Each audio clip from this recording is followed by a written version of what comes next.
Welcome to Chit Chat Money. Before we get to the interview, we have to throw a disclosure out there. So each of our guests owns a position in the securities that we discuss. Asher Delug is a co-founder, but he is no longer a director or an insider. Of Mohawk Group, the company we're talking about. That's right. And Sean Emory is the CIO of Avery & Co. And Jonah Lupton is running Lupton Capital, an emerging managers social capital program. And we are general partners at Arch Capital. So basically, this is informational purposes only. We're not making any recommendations. Yes, we do not hope from this video to get the stock to go up or down. It is purely informational. Exactly. Take with it what you will. It's like Ryan said, it's not a recommendation. It's just information. And it's just people talking about the stock. Make your own decisions. Don't listen to anyone else about what you should do with your portfolio. Without further ado, here you go.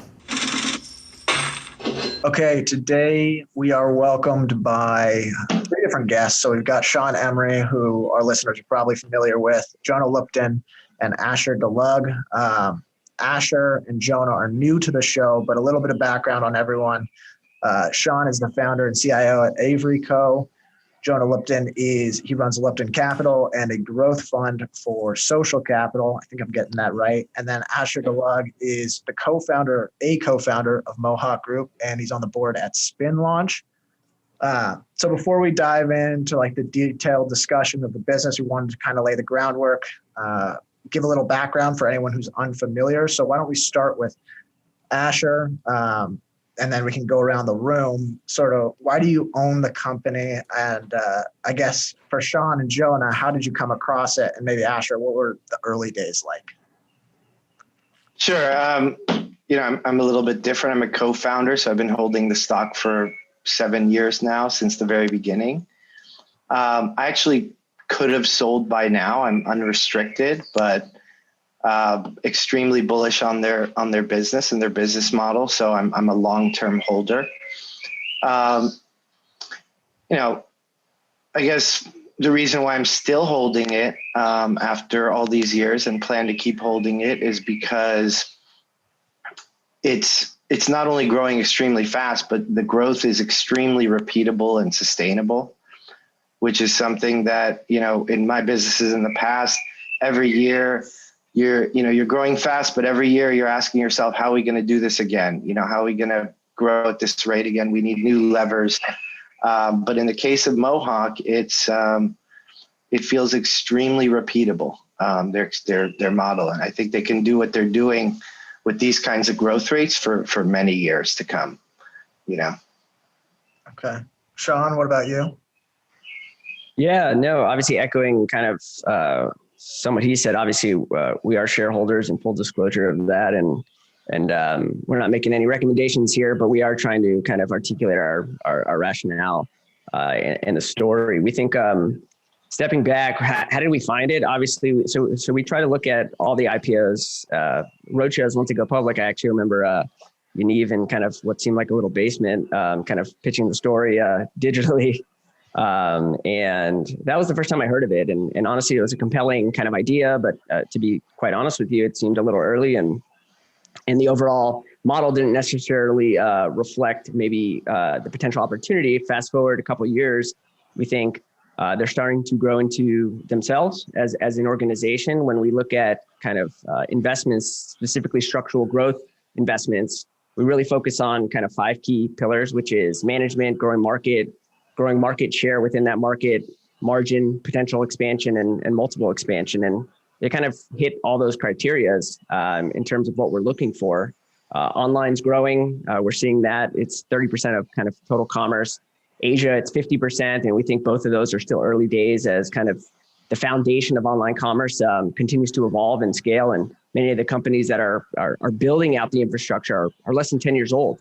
And then growing market share within kind of these marketplace models. We think if you think of the legacy models, they're really around people sitting around a table and procuring products and putting them into brick and mortar and essentially kind of a really top-down approach. And you're kind of paying for physical shelf space. And the marketplace model turns this on its head. It's really consumer driven. It's shelf space, digital shelf space, and it's really predicated on reviews, rankings, and Mohawk sits there trying to optimize for the consumer. Amazon's trying to optimize for the consumer. So there's an alignment there. And ultimately, we think this is a compelling story just based on their success of organic product development, along with this new acquisitive strategy that they've been taking on over the last 6 months. So all in all, we think this is an interesting story as they continue to go down this path of growing into online commerce and the marketplace model. Jonah, I know they kind of hit all the points, but how did you come across it? And then feel free to add anything. Yeah, so I mean, out of the three of us, I'm the newest one to the stock. I've been in Mohawk since early December. So last year, 2020, I was focused on larger companies. I had a big position in e-commerce stocks. I was in Shopify. I was in Etsy. I was in Farfetch. And then towards the end of 2020, I started transitioning my portfolio to small caps and mid caps. I just thought that some of these large cap names had run too far too fast, and we were going to start to see some multiple contraction. So I wanted to start adding some smaller names to the portfolio, did some screens, talked to a few people. I actually had someone mention Mohawk to me back in the summer when the stock was in the single digits. I just never took a hard look at it because I had such a big position in Shopify and Etsy and so forth. So, once I made the decision in, let's say, early Q4 to start transitioning to small caps and mid caps by the end of the year, after I took a deep dive on Mohawk and actually did a Substack write-up on the company in mid-December, I've been adding to the position ever since. So Mohawk is right now my fourth largest position in my personal portfolio and probably second or third in my social capital fund, because I've been adding a lot to the position. I don't have much cash in my personal portfolio, but I did have some cash coming into today in my social capital fund. So I've been adding to Mohawk today as it's pulled back under 29. So, like both of these, both Asher and Sean said, I just think the story is pretty interesting, especially at these prices, this valuation, the combination of launching products and growing them organically, combined with the accretive M&A strategy. Right now the stock's trading at, let's call it 30 times EBITDA with the 100% top line growth. I don't see much more downside from here. Okay, now we're going to get to more the specifics of the business. We're really going to focus on how they can grow from here, because that is a big part of Mohawk. We'll start with Asher, and then if anyone wants to follow up, please go ahead. How do you see the product mix expanding over time? Is it going to be more through acquisitions or organically through new product launches? For the next few years, I think it's going to be mostly M&A. I think M&A will eclipse organic. Keep in mind, organic is going to still grow extremely strong, like it has been since we started the business, like clockwork. But the M&A is just so overwhelmingly large, the roll-up opportunity in the near term, that I think it's going to give the direct product launch a run for its money. But I think probably the way I think about it beyond direct versus M&A is, these are totally complementary strategies. When they acquire a new company, it gives them a beachhead in a new vertical to go ahead and launch tons of new products from there. So, the M&A is just ultimately amplifying their direct product launch business. Okay. Anyone else have any follow-ups? Maybe we'll start with Jonah and then we'll move to Sean. So I do think right now, I don't know exactly how fast organic is growing. They don't really break it out that clearly, but I do think the bigger opportunity is going to be on the M&A side. So I've never actually shared this, but 5 or 6 years ago, I was living in North Carolina, running a web development company, and I met with a couple other entrepreneurs, and we actually talked about doing something similar to this. We just thought there were so many of these smaller e-commerce brands out there that were looking for an exit. Someone started these companies with a couple friends, they grew it to $5 or $10 million. And, you're not getting acquired by Procter and Gamble. So, how do those founders actually exit the business and, get some liquidity? And that's where Mohawk can be there to step in and buy these very attractive, still growing businesses, generating free cash flow at attractive multiples, chop out some of the overhead or unnecessary expenses and costs like people, and make those businesses even more profitable than they were before. So I think going forward, the M&A strategy is what's going to attract more institutional investors to the story. But I think, the organic growth and launching products is kind of like the icing on the cupcake. Sean, anything to add? Yeah, I mean, not much. I think it's just echoing the fact that, look, there's new categories coming up all the time, and within those categories or keywords or product listings, there's really an opportunity to organically create something, and kind of they take that approach from the bottom up. Then you talk about the acquisition strategy, and if it is this accretive, and look, we speak with Amazon sellers quite often, and speaking to single kind of product or single brand and very successful, you actually recognize just how much help they actually need on the technology side and kind of the know-how of managing their supply chain. And these are companies that are successful on this platform. So that's essentially who they're going up against on the product side. So organic or through acquisitions, it's really improving the products of kind of the example that I'm talking about, or essentially just building from the ground up, and even building products for over the next kind of 2, 3, 4, 5 years for other marketplaces that I think we're in the early innings of seeing play out. So that's really my kind of 2 cents to add on everything they already said. And I think that early innings point is important, because even though we saw the acceleration of e-commerce last year during the pandemic, this whole e-commerce thing is just getting started. I mean, I know people, including my parents, that really didn't do anything on e-commerce, including Amazon, until they had to last year, and now they're addicted to it. So, and I think there's a lot of people. So the fact that, and I know some people like to poke holes in the story, saying that they're so, Mohawk is so reliant on Amazon. I don't think that necessarily has to be a bad thing. I mean, Amazon's the largest, most powerful e-commerce platform on the planet. With 150 or 200 million prime customers, I think the fact that Mohawk is aligned with them is a good thing. Yeah, and I guess on the acquisition side, how do you? And we can start with Sean on this, but how do you think about the dilution? Because a lot of these acquisitions are done or financed partially with stock, and so they're kind of using that as currency. Is that something you like at the current valuation? I mean, I guess, is it a concern for you at all, or would you prefer that? Yeah, look, I'll take that in 2 ways. It's really the form of funding and also the acquisition kind of strategy itself. And when you look at the terms of funding, obviously equity is the most expensive form of financing. So I'd rather prefer the cheapest kind of funding possible. But I think what we're seeing is 2 things. Is one, an improvement in financing, right? We saw their latest deal, the size of it, and also the reduction in interest. So I think that's something to kind of put in your pocket, but also we have to keep in mind where they've been. So if you just step back, you look at most credit decisions are based on kind of like 12-month trailing.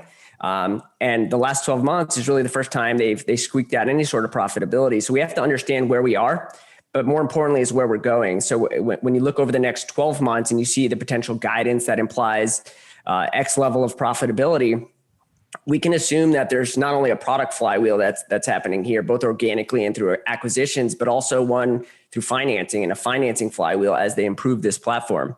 And I think from a margin standpoint, that's going to be highly accretive at some point in the future. On top of that, I think it's important to understand that this Mohawk probably went public maybe 2 years too early. This was, if you look at them right now, they're probably primed to go public right now if they were private. Just hitting profitability, just scaling the business. And ultimately, I think people are kind of thinking of Mohawk, given that they've been public for so long, and then comparing kind of financing structures. This was very similar to a private equity like financing, a late stage financing. And ultimately, I think that's where the business is. However, yet if you think of where the business is going, I think, again, that flywheel on the financing side starts to make some sense. Now, the dilution comment that you mentioned, yeah, there's equity dilution, but it is accretive. So it's important to understand that they're financing this business through dilution, but using a higher valued asset to buy or lower valued assets. Therefore, just in simple terms, the total asset in itself is we're lowering the overall value of the conglomerate in a sense. So I think that's an important distinction when you're talking about using dilution to fund something and seeing that return on that investment. So that's how we look at it. Again, it's about finding the cheapest form of funding, but again, putting some context around where this company is today and where they're going. That's a good point. That most recent financing, 8% debt with warrants does look sort of similar to what you would get with a private company doing a venture debt deal. So, Asher, anything to add to Sean's comments? Really interesting comments. I will say, as far as 2 years too early, it does resonate. It was definitely a debate at the time about bringing the company public, and it was a rocky initial go. At this point, I do feel, despite the pullback, we're in a great place. Around that $1 billion valuation, but it does resonate overall, the comments that perhaps we went public a bit too early. And then just in general, in terms of how they're doing deals and, whether or not I like that strategy. I do, because of the price tag of the deals. They're only paying, I think on average, let's call it 3 to 5 times EBIT, I believe was the Healing Solutions deal. And, the stock is obviously trading at significantly higher than that. So if they were, if the stock was trading at 30 times EBITDA and they were doing deals at 30 times EBITDA, I wouldn't necessarily like it. But I think the strategy, the fact that they're buying companies that are already proven and profitable, and they're buying them what seems to be like a discount, because those companies probably don't really have any other form of liquidity or exit, which is obviously a good thing for Mohawk. So I like it. I don't know if we're going to see any new product launches in the near future. I guess I hope we do, but only if they really see big opportunity in that particular category. Otherwise, I want them to double down on the M&A strategy. Yeah, Asher, you got your hand up there. Yeah, just another point on the M&A, which has been talked about a bit, but obviously it's super accretive, even at the 3 to 5x type of multiples that they're looking to pay. Some deals have been less than that. I think there was one at 2.5x. But I think the real number, when you look retrospectively in a year from now, is going to be more like 1 to 2x when you factor, all the cost synergies and all the ability to enhance top line, new product launches, as well as SKU optimization for existing products. I think that's going to be a big wake-up call for the market too. That people are talking about, perhaps the multiples will rise over time. But in reality, when you look back on these multiples, they're gonna be even, not just a little bit, I think much cheaper than the headline number that we're seeing right now on these deals, which is still very low. Yeah, I'll add one thing too. I think that makes a ton of sense in terms of what Asher is suggesting, and taking it one step further is really trying to understand why they're buying. I think when you look at the technology that they're trying to build, and there's more to that, right? This unified approach. Look, at the end of the day, this company was built to create products where they thought there was gaps, and there was kind of an opportunity to slide in as a product or category leader.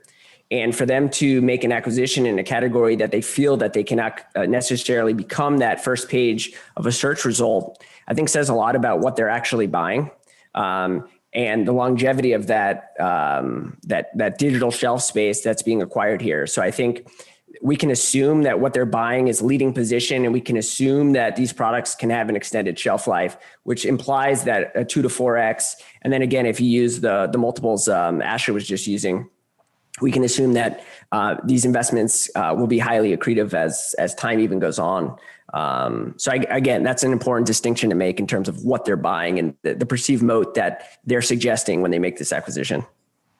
Okay, we'll move on to the next one unless, Ryan, do you have a follow-up? Or are we good? I was just going to, why are they able to make these acquisitions at such cheap multiples? Is it just the companies they're buying don't know where to go from there? I'm curious why they're able to make such cheap acquisitions. I think you're right. I just think there's a lack of liquidity in those size companies.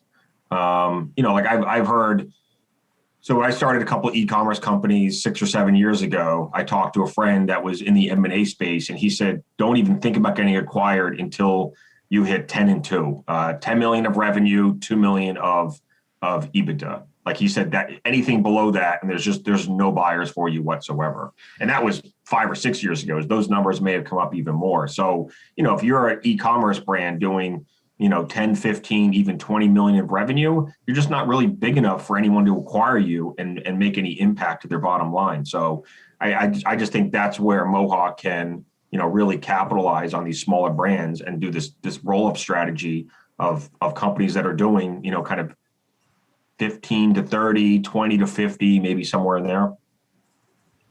Yeah, Asher, you got something? Yeah, I agree with Jonah fully. Fabrice, I believe it was Fabrice, actually addressed this on, I believe, the last earnings call. And one important point he was making is that from the perspective of the seller, it's way more than 3 to 5, whatever they're talking about on the headline multiple. The reason why that is because the seller, they have a extremely unoptimized capital structure. They're pouring a lot of that money right back into inventory and marketing. So when you look at their actual cash flow and their distribution activity to the founders, is honestly at times, I'm sure it's probably zero, if not, much smaller numbers than the 3 to 5x. So, the EBITDA that they're valuing it on. So huge spread between, the actual cash flow and what they're talking about on EBITDA multiples. Exactly. I think Fabrice said, by the way, 1 second, I think Fabrice said, I forgot the number he used, but I think he quoted, effectively it feeling like 15, 20x to the founders. Sorry, go ahead, Sean. Yeah, no, I was kind of say some of that, but it's the working capital. It's really all about working capital, and these sellers can't take the capital out of the business because they need to continue on. So they either keep selling or they don't. So it's either taking all your EBITDA and running away, or you're getting multiples of that EBITDA and running away. Now, also you're seeing that the complication of trying to launch multiple products or multiple brands across multiple structures, which ultimately talks or kind of emphasizes the need for technology to be that solution. These sellers are really archaic in the way that they're doing things. They're using point solutions like Jungle Scout or Helium 10, which are good solutions in itself, but it's not unified. So it makes it really, really difficult for them to scale beyond what they're already doing. And then now they're being asked to move international and kind of do other things. And now you're having the commercialization of this platform where somebody like a Mohawk or Thrasio or many of the other vendors that are out there that are doing well, that are essentially competing against them. So if you're a seller right now, and again, I've spoken with plenty and I can see underneath the surface what it actually looks like. And it's clear why they would sell in this environment. And it goes back to everything they just said. Okay, Brett, feel free to ask the next one. Yeah, so we covered this a bit, so I'm going to just pivot it slightly. Is there ever a point within the next few years where they can fund, say, either acquisitions or just new product launches through their operating cash? Do you see that as a path within the next few years? I guess we can start with Jonah on this one. I mean, maybe smaller deals they probably could, but I mean, the way I look at Mohawk is, as they generate more cash, pay down debt, strengthen the balance sheet, they'll be able to refinance that outstanding debt at cheaper rates. I mean, I think if they're going to grow and capitalize on this M&A strategy, I think they're going to still want to do it with debt. They're just going to want to do it with cheaper debt without the warrants. So I don't know if they'll actually end up paying for deals straight off the balance sheet, or they'll just, keep leveraging up with cheaper and cheaper debt as the balance sheet gets stronger. At least that's how I look at it. I mean, they're not, unlike Microsoft, right? Microsoft bought Nuance today for $16-17 billion of cash because they have like 100 or 150 billion cash to spend that they don't know what else to do with it. So I don't see Mohawk in that position anytime soon. So I think the goal for them is just to get the cheapest debt possible. I guess, would you guys like to see them add debt to the balance sheet? I mean, if you're looking at like the past 12 months, it looks like they're just going scorched earth, like acquisition after acquisition, because they're finding these great deals. Would you like to see them kind of continue that and accelerate it with some debt, or would you rather it be done through stock? I'd rather see it done through debt. I agree. Sean, any thoughts on that? Yeah, no, I mean, like I said before, it's wherever the cheapest form of capital is, that's what you take. And I think that flywheel will continue as this product portfolio continues to expand. So yeah, I mean, that's my 2 cents on all that outside of everything I said. Okay. Perfect. Keep in mind that they are using stock as well. It's not purely debt. Yep. Yeah. Okay, we're going to hit a quick break, and then on the second half, we'll try to hit on the competitive advantages. Bring up some counterpoints as well, yeah. All right, welcome back in.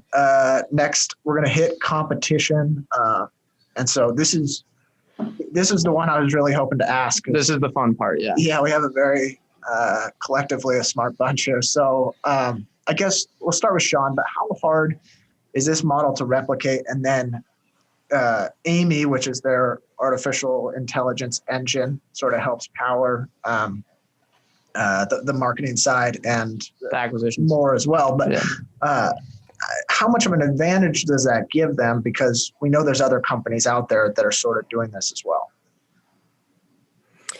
Yeah. So yeah, to replicate this, I mean, it's really, I alluded to some of it earlier, but there's the operational level kind of requirements that is you need to have to kind of build a product to scale across the marketplace and therefore marketplaces.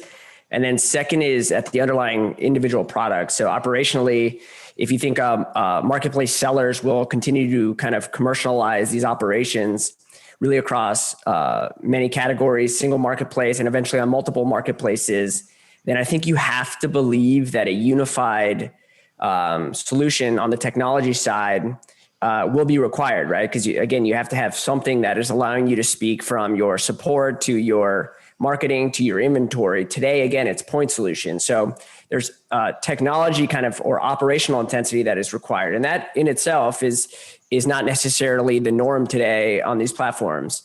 So Mohawk is 6, 7, 8 years ahead of the curve in terms of building that solution and having what I would call a systems advantage, especially when you compare it to the average seller, which is the average kind of seller that's on these platforms. And then on the product side, it's the fact that each underlying product is highly fragmented. And again, this comes down to the product level. So they're able to, or they're competing against each product at that product level on a keyword or a category. And what we're seeing is it's really, really hard to move, and Asher would know, it's hard to move off a category leader. And I mean like the first 5 or depending on which category. Otherwise, and as evidence is, we would expect then a company like GE would essentially be at the top of each appliance category. They have the most money, they have the best brand. So you got to ask yourself, why aren't they the leader? Why aren't they the leader of each category and each keyword?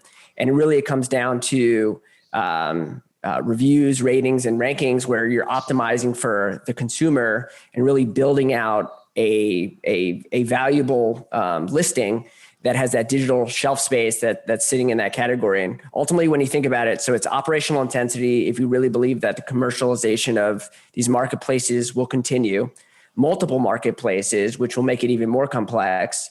And then at their product side, you can take out one of their products, but you can't take out 1,000 SKUs or 2,000 SKUs. And what does it look like 5 years from now if over the last 6 months, they've gone from 250 SKUs to 1,000? So that's kind of how we think about the replication of kind of building a consumer packaged goods for the digital world. That's perfect. Asher, you may have your hand up there. Do you have any follow-ups on that? I actually didn't mean to have my hand up, but I did. It's okay. It's okay. Yeah. So I think the market greatly underestimates the delta in technology between Mohawk and some of these other guys that are popping up. For years we've thought about hey, we should go roll up e-commerce brands. This is not a new thought. But why has the company only done that over the last year? The reason is because we never thought we were ready.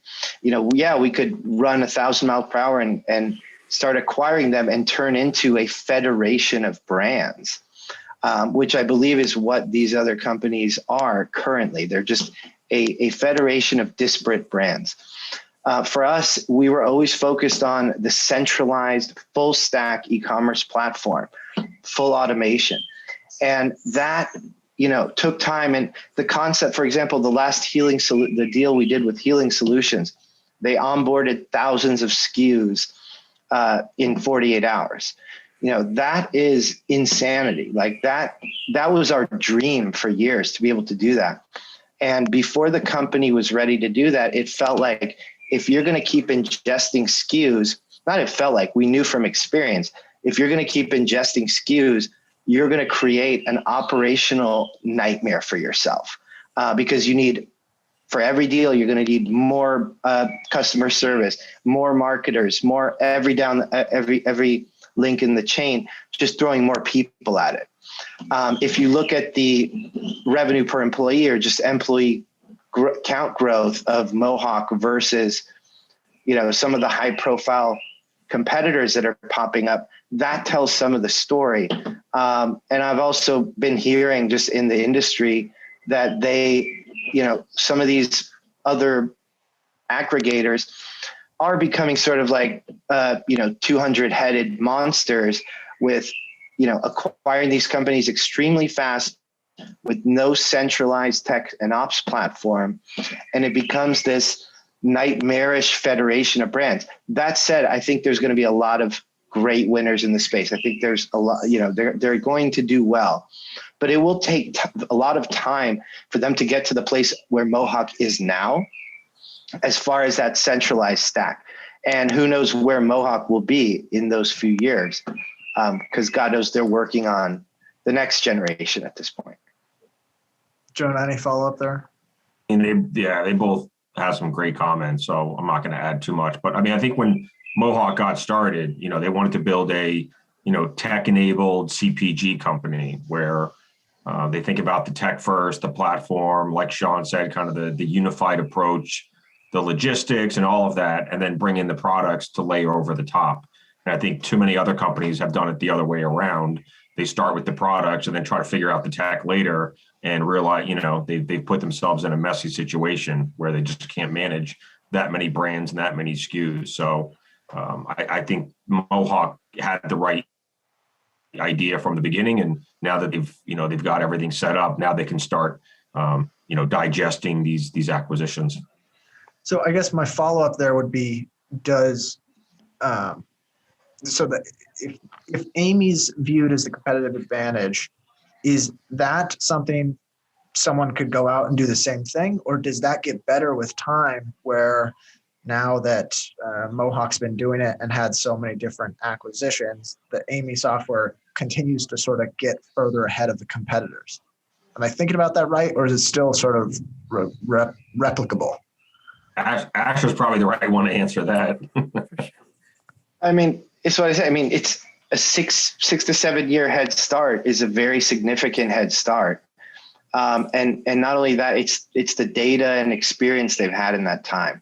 So yeah, like I said, I think there's a lot of great companies that are going to catch up eventually to where Mohawk is today on tech and ops stack. But I wish, I'm no longer an insider, obviously. I wish I could see their roadmap for Amy and the platform. I don't know what it is, but I can guarantee you it's impressive.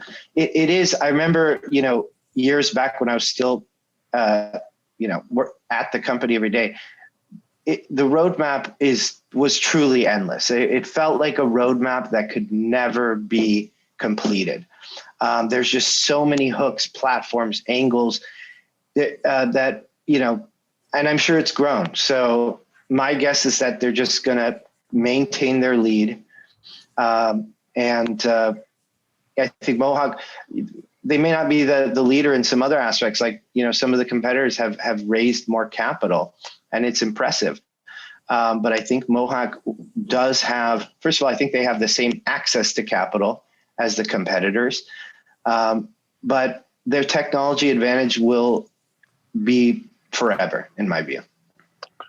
All right. Anything else? If not, I'll move on to the next one. This one, and correct me if I'm wrong here, and we can just move on. But one thing that came up when we were looking at it is, why does Mohawk license out the AMI software? We were looking this up, I think a few months ago. There was an article on that. Would you rather them keep this in-house? And I know it's a tiny part of the business right now. I guess we'll start with Asher. You may know more about that.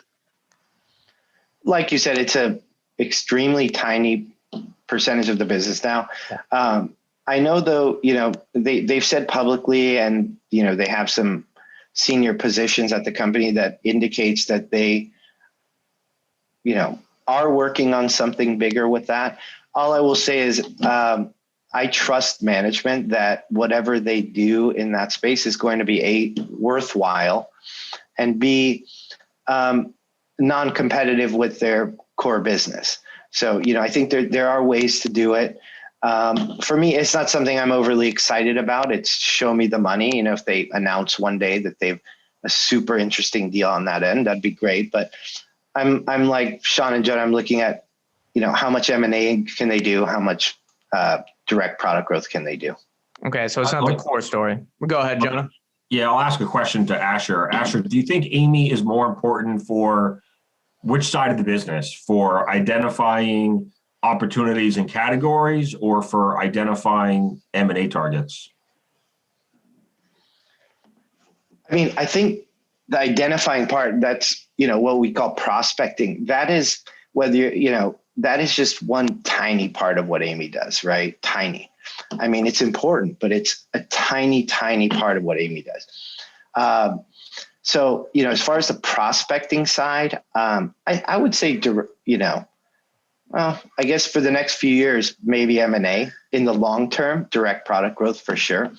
But M&A, honestly, you don't need the AI-based system to do that.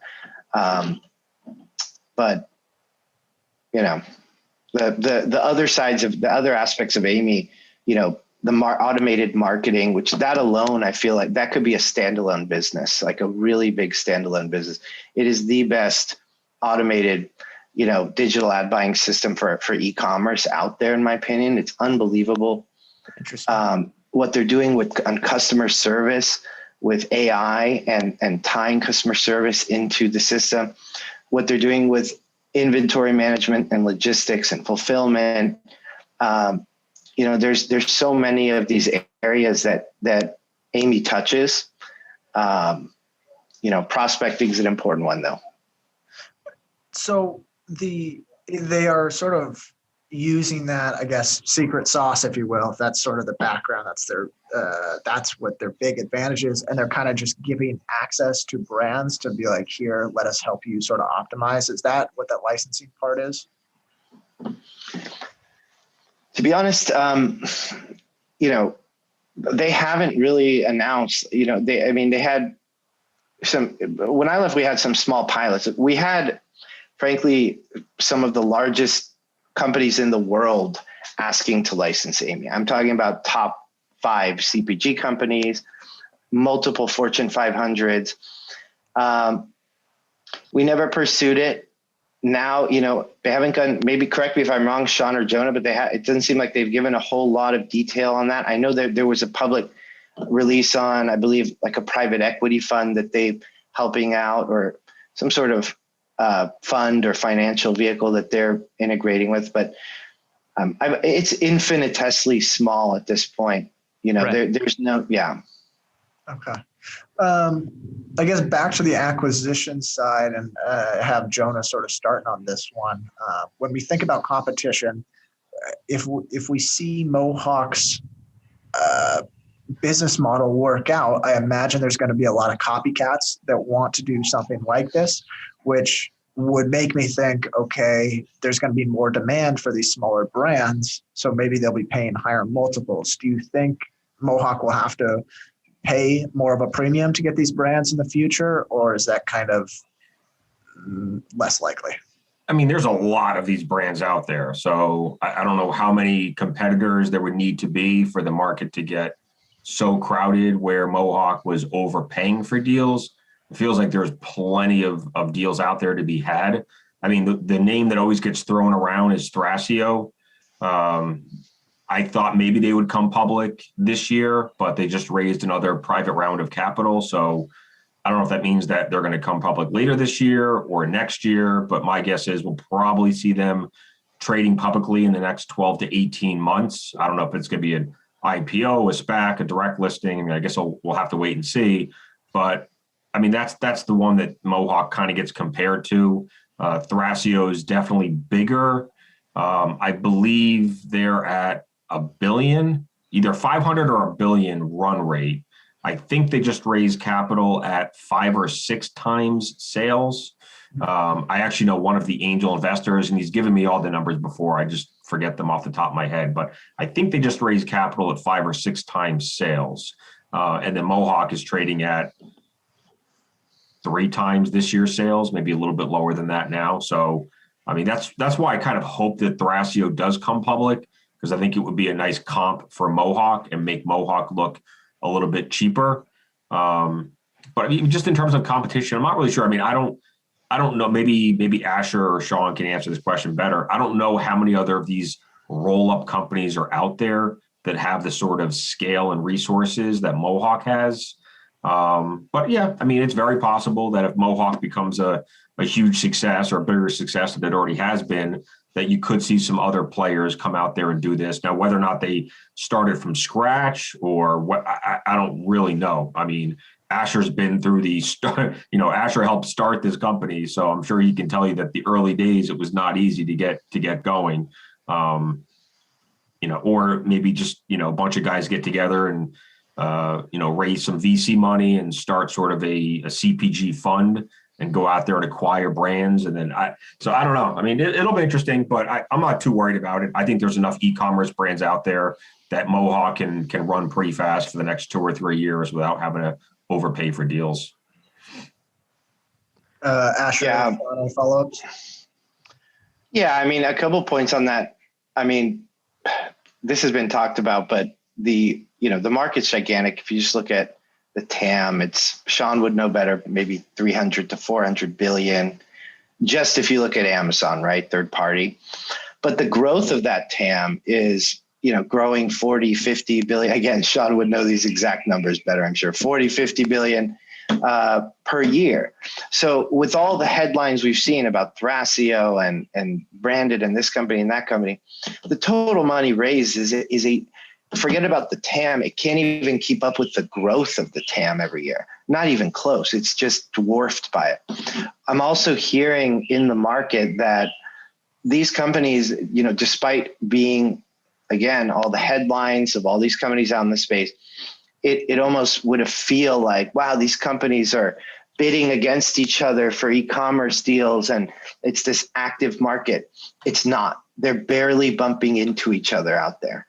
So the market is so big that these guys, with all the headlines, they're not even, I'm sure here and there they are, but they're for the most part operating in their own little bubbles. That's how big the market is. Interesting. Sean, do you have anything on that as well? Or Yeah, no, the market's huge, right? And at the end of the day, that's what it is. And some of the rough numbers that were thrown out are accurate, and it's growing, right? And we're also seeing the companies like Walmart turn on and really emphasize and even provide incentive to join their platform, which is a good thing for anyone that is subject to Amazon's marketplace. But if we're just looking at this marketplace, think about the competition. The competition is really single product sellers, single brand sellers, right? So we're talking about mom and pop type of sellers that are on the platform, and that's the bulk of them. The other side of it is if we're talking about the acquisition competitors, I think we have to separate it, right? There's roughly like 15 that are sitting out there that are making acquisitions both here and in Europe. And kind of decomposing that slightly, you have Thrasio, which does have capabilities internally, meaning they're hiring people that are operationally savvy and to lead different parts of that organization. But then you have just financial related acquisition strategies, which I think is actually playing to a key benefit longer term to someone like a Mohawk who's product first. Because at the end of the day, you have to maintain your leadership. I mean, some of these products don't just sit there without any continued curation, understand the supply chain, understand the small iterations that are required, understand the marketing capabilities that are required to keep that leading position on search results, the automated pricing, dynamic pricing that is required as well. So again, when you have financial sponsors coming in simply for accretive acquisitions, yes, that's good in the short term for potentially those financial investors, but I do think long term that could be the demise of some of those brands.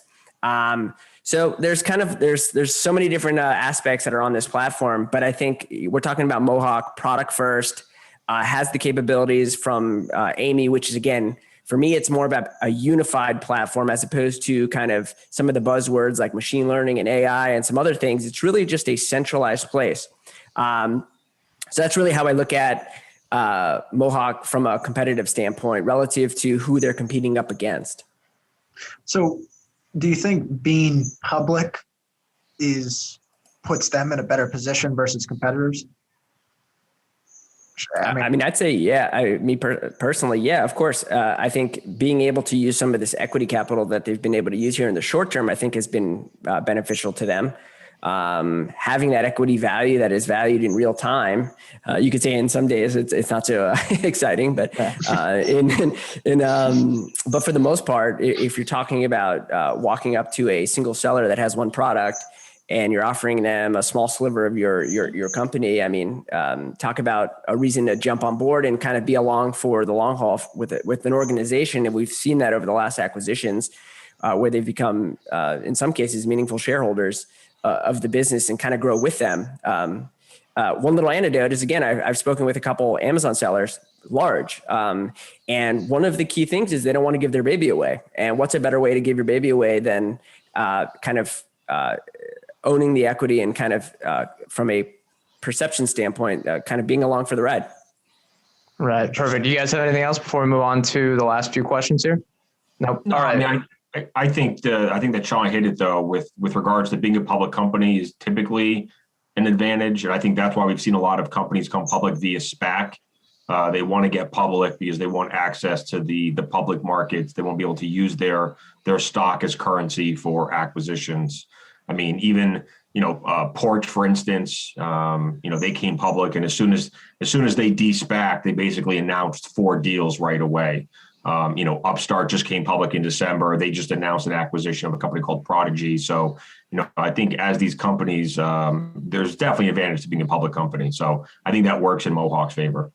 All right, perfect. And that rolls right into the concerns and counterpoints. We're going to try to play devil's advocate for any potential shareholders.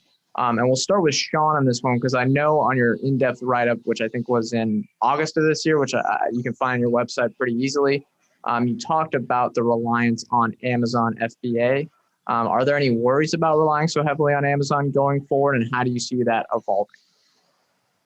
Yeah, I mean, there's so many aspects to kind of take away there. I mean, one is really ultimately, so you hear that a lot, is like, oh, they're on Amazon and there's an issue there. And again, it first understand what's the alignment and what's the interest of Amazon. It's really to serve. We've seen that from their cloud business all the way to their consumer business. I think their mission is we aim to be the Earth's most consumer-centric company. So going against your merchants, which in theory is going against your consumers, I think would be a black eye, specifically in the light of having kind of some of the regulatory potential concerns that are out there today for big tech. Then you have the fact that they're a dominant marketplace. I mean, this isn't the first time. For some reason, this is getting locked into like a Mohawk or some others. But look, if you created an app and you're in iOS and in the App Store, or you're on Xbox or PlayStation, you're a gaming publisher. I mean, you're locked into one or two marketplaces where you have no control, and they kicked Madden off. I mean, there would be a revolt from all NFL fans if that happened. Right. I mean, obviously those have kind of consumerization to them. The other thing I tend to hear is, what if they get too large? And I think that's a silly one because, okay, let's say they get too large. What is too large, right? Is it 10%? Is it 5%? And if we throw the numbers around, is it a $300 billion marketplace? Is it a $600 billion marketplace in 5 years from now? So you're telling me at 5%, they're a $30 billion revenue business. That's pretty good. Yeah, it's a pretty bad or good problem to have. And then the last thing, I know I'm taking up a lot, but Amazon Basics and competing against, I know Marketplace Pulse has done a pretty good job at aggregating Amazon Basic products and their search rankings. And what we've seen is a decline in Amazon Basics across their categories, right? In terms of where they rank after a keyword. So I think when you start to put all that together, I think the perception that being on Amazon is a risk, which it is in some ways, right? I mean, there's risk there. But I do think there's an alignment. This isn't the first time this has happened. If they do get too big, that's a good problem to have. And Amazon Basics, you don't have to be the number one product on a keyword. You just have to land in the first top 5 and be kind of in the cereal aisle and be kind of eye level. That's essentially what we're talking about here. Asher, Jonah, any follow-ups to that? Yeah, I mean, I like Sean said, I mean, there's definitely a risk to being so reliant on Amazon, but there's also a lot of advantages to being so reliant on Amazon since they're the largest e-commerce marketplace in the world. I mean, I like that. I like their reliance on Amazon versus if they weren't on Amazon and they were just running all their own Shopify stores and they had to worry about all of their own, lead gen, customer acquisition themselves. True. I mean, I think the amount that they give up to be part of Amazon is worth it. So, yeah, I mean, I do worry about Amazon getting more heavily into their private label business, but I also do think that they realize the politicians are watching over them, and if they start to screw over their merchants and put their private label products at the top in all search results, Jeff Bezos or whoever the new CEO is will be back in front of Congress pretty quickly. So. Definitely agree. Okay. What about, we try to sort of look at the downsides with our investments. So I guess what could go wrong here? What do you guys see as the potential risks with this investment? I mean, I guess just how would you track or how would you know if this wasn't going according to plan? Sean, feel free to start. Yeah, I mean, look, I'll tell you too, one has always been the case, and that's actually come down quite a bit. Honestly, the biggest risk when we first made our investment was product diversification. So we knew that there was 20% of the revenue roughly making, 20% of the products making roughly 80% of the revenue. That's a risk, right? So what we've seen is these series of acquisitions, which are accretive in nature, but also reducing the dependency on a single product. I think so that risk in itself has come down. The second risk for me is really around execution risk. And again, there's always execution risk, no matter the business, no matter anything. But when you are patching on many of these acquisitions at this speed, and I'm assuming potentially the flywheel increases at some point, there's risk to that. So there's execution risk with supply chain because these are physical goods and getting them from warehouse to home, I think is an important risk to consider. Now, how are we monitoring this stuff? Well, the reality is there's APIs for all of this Amazon stuff out there, and we're tracking almost every product that they have. So that's our risk management. And if you've seen me on Twitter, I'm posting all types of products that are previously announced. Right now they have the Rift 6 brands not on Amazon, some of them not on Amazon, and actually the launch of some of their exercise equipment like the punching bag and the rower are sitting on Walmart Marketplace prior to being on Amazon. And I thought that was an interesting phenomenon. I hadn't seen that previously. So we'll see. I mean, those are kind of how we're tracking some of these risks that are out there. I mean, one of the things I think about, and I haven't heard management actually say this specifically, but I think a lot of their products prior to the M&A strategy were it was a lot of home goods, but it was also a lot of like one-time buys. And I think as they move more into M&A, I think they want to try to find products where it's more of a, subscription or recurring revenue stream. I mean, we all like half of the stuff that I buy off Amazon is just set up for auto ship. I get it every 2 weeks, 3 weeks, 4 weeks, however I set it up. I think Mohawk is going to hopefully start pushing harder in that direction, just so it's more predictive revenue going forward. Okay. Asher, how about you? I agree. Another risk that no one's mentioned yet is China. There's a lot of Chinese manufacturing involved, like with every other consumer goods product and consumer goods company in the world. So I think we're good there, but if there was, there's always that exposure. Obviously they went through what I would think would be the worst of it with, the trade war that we had a few years ago and didn't really affect them, but that's another one out there. Okay. True. You got any more questions? I think that's it. Yeah, I can't add anything to this. Okay. All right. Well, so for any listeners, where can they find you? We'll start with Sean. On Chit Chat Money. No, on Twitter. I'm sure you'll see us on Chit Chat Money's tweet when they throw this out there, and I think it's _ Sean David. Got to remember that one. Yeah, so that's where you can find me. And there's also a good write-up on Mohawk if you want to read about it on Sean's website. I think it's averyco.com. Am I getting that right? Avery.xyz. So taking we didn't want to pay the $60,000 for .com and Google went with XYZ. So we thought it was cool. There we go. All Jonah, right. Asher, what about you guys? Yeah, you can find me on Twitter, just my first name, last name. So at Jonah Lupton. And then in my bio, there's some links to my websites and newsletters and stuff that you can sign up for. Perfect. Asher? Twitter. Okay. Yep. All right. All right. Thank you guys. Appreciate the time. Thanks for coming on. Yeah, it's really fun. Got it. Thanks for having me. Thanks. It was a pleasure, guys.